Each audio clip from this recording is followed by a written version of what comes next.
राधे राधे, जय श्री कृष्ण।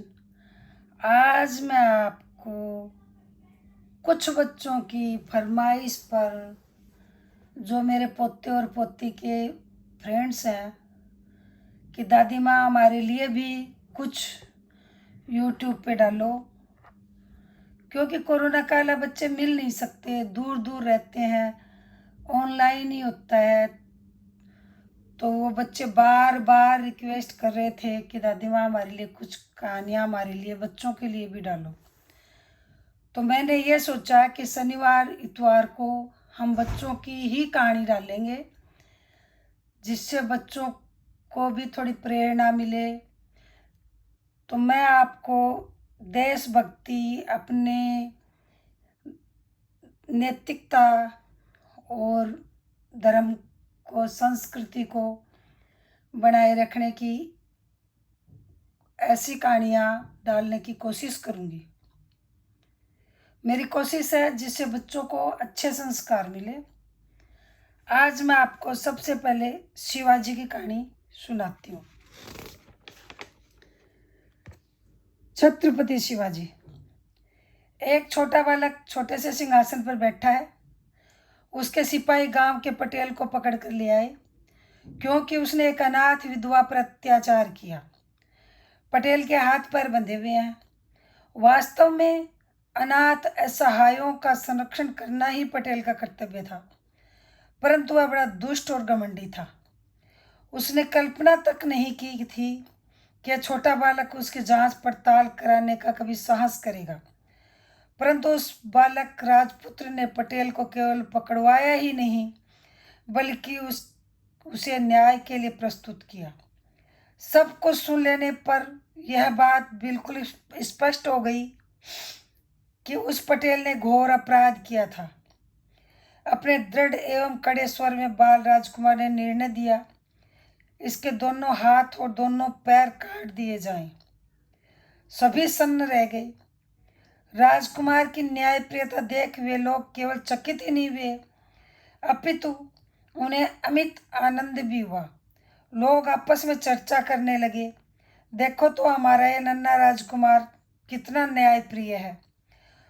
दुष्टों का उसे थोड़ा भी भय नहीं है। हर अपराधी को उचित दंड देता है। दीन दुखी, दलित एवं दरिद्र जनों के लिए उसके हृदय में अपार दया तथा करुणा भरी है। उनकी सहायता करना तथा उनका संरक्षण करना उसका प्रण है। सबसे बड़ी बात यह है कि वह सब स्त्रियों का माता के समान आदर करता है। हम निश्चित रूप से कह सकते हैं कि बड़ा होकर यह हमारा मातृभूमि का रक्षण तो करेगा ही, परंतु धर्म का भी उद्धार करेगा।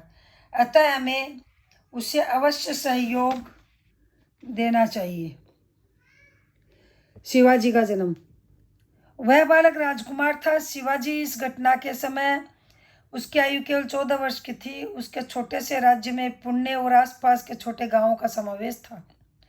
शिवाजी का जन्म 1630 में शिवनेरी दुर्ग में हुआ। पिता से साहजी भोसले व माता जीजाबाई थी। उसके पिता साहजी बीजापुर के सुल्तान के सेनापति थे। पिता को अपने पुत्र का स्वभाव पूरी तरह से ज्ञात था।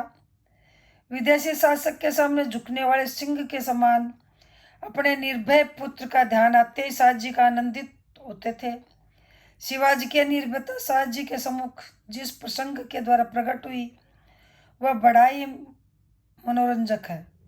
एक बार साहजी अपने पुत्र को बीजापुर के सुल्तान के दरबार में ले गए। उस समय शिवाजी की आयु 12 वर्ष की थी। दरबार में जाते ही प्रथा के अनुसार साहजी ने जमीन को हाथ लगाकर सुल्तान को 3 बार सलाम किया। उसने अपने पुत्र को भी सुल्तान को सलाम करने के लिए कहा। वह तनकर खड़ा हो गया। उसने अपना मस्तक कुछ पीछे हटाया। मैं पराये शासकों के सामने कभी नहीं झुकूंगा। उसके मन का यह निश्चय मानो उसकी तीव्र दृष्टि से प्रकट हो रहा था। सिंह की चाल और शान के साथ वह दरबार से निकल आया। बीजापुर के सुल्तान के दरबार में आज तक इस प्रकार का व्यवहार करने की हिम्मत किसी को नहीं थी। उस छोटे बच्चे का धैर्य देखकर सभी लोग आश्चर्यचकित रह गए। अपने पुत्र के ऐसे कृत्यों के कारण शाहजी बिल्कुल क्रोधित नहीं होते थे, बल्कि मन ही मन उन्हें आनंद होता था।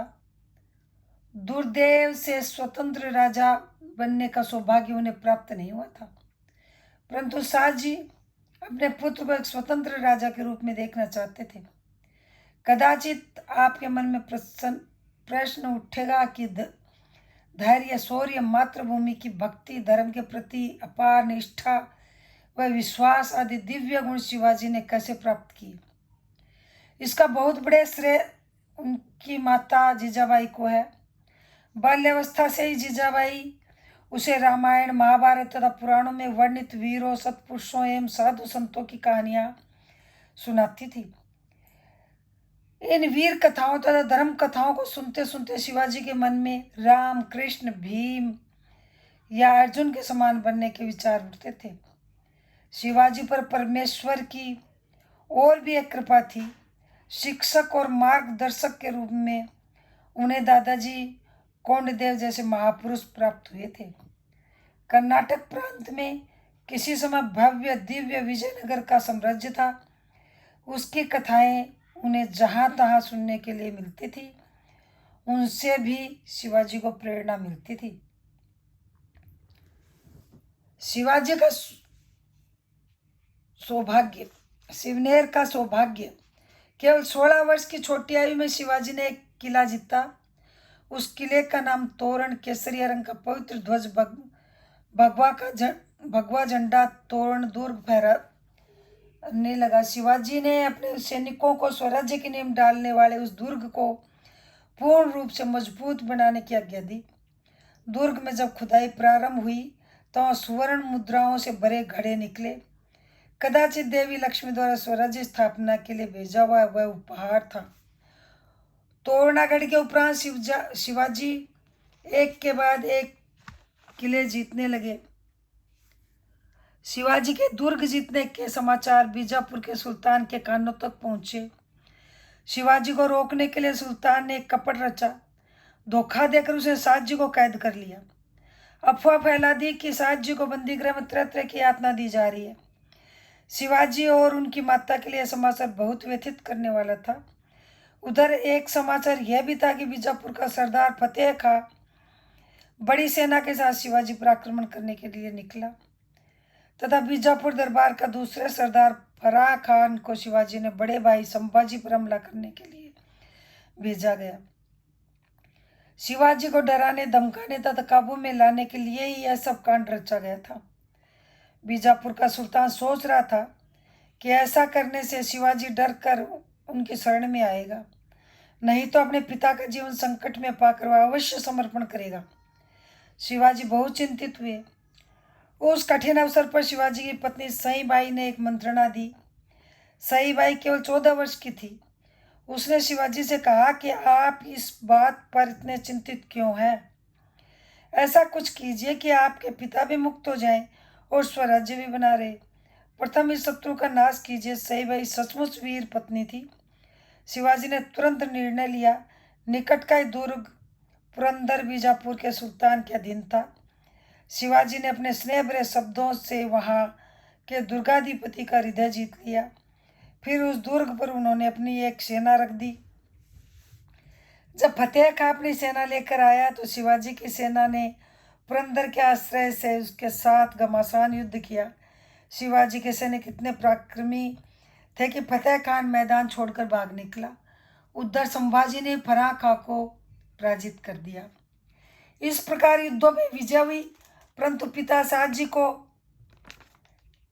कैसे बचाया जाए, इसकी शिवाजी को घोर चिंता लगी थी।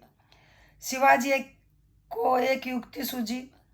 उनके शस्त्रों जैसी उनकी बुद्धि भी पैनी थी। उस समय दिल्ली में बादशाह शाहजहां का राज्य था। शिवाजी ने उसे पत्र लिखा, मेरे पिताजी को बीजापुर के सुल्तान ने कारागृह में डाल दिया। उनके वहां से मुक्त होते ही मैं और मेरे पिताजी, हम सब लोग आपकी सेवा में आने के लिए बड़े उत्सुक हैं। बीजापुर के सुल्तान को इस बात का पता चला। सुल्तान इस बात को भली भांति जानता था कि दिल्ली का बादशाह बीजापुर पर आक्रमण करने की ताक में ही रहता है। यदि बादशाह इस समय बीजापुर पर आक्रमण करता है तो उसकी स्थिति बहुत दयनीय हो जाएगी।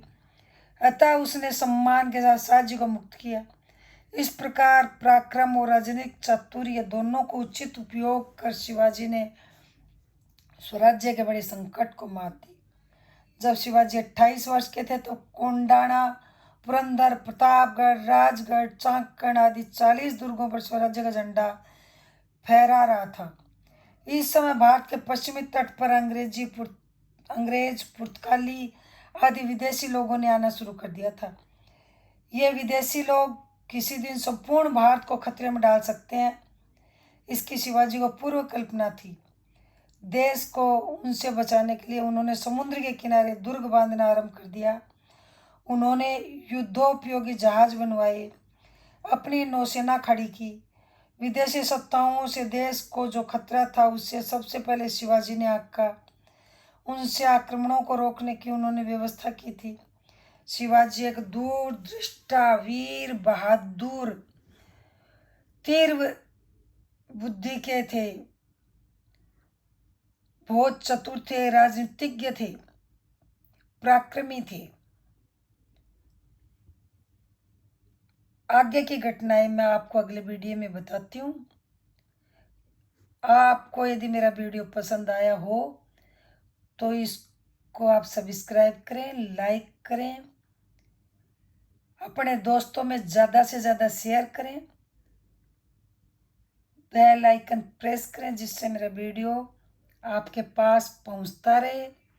हर शनिवार, हर रविवार को मैं बच्चों के लिए वीडियो भेजूंगी। जय हिंद।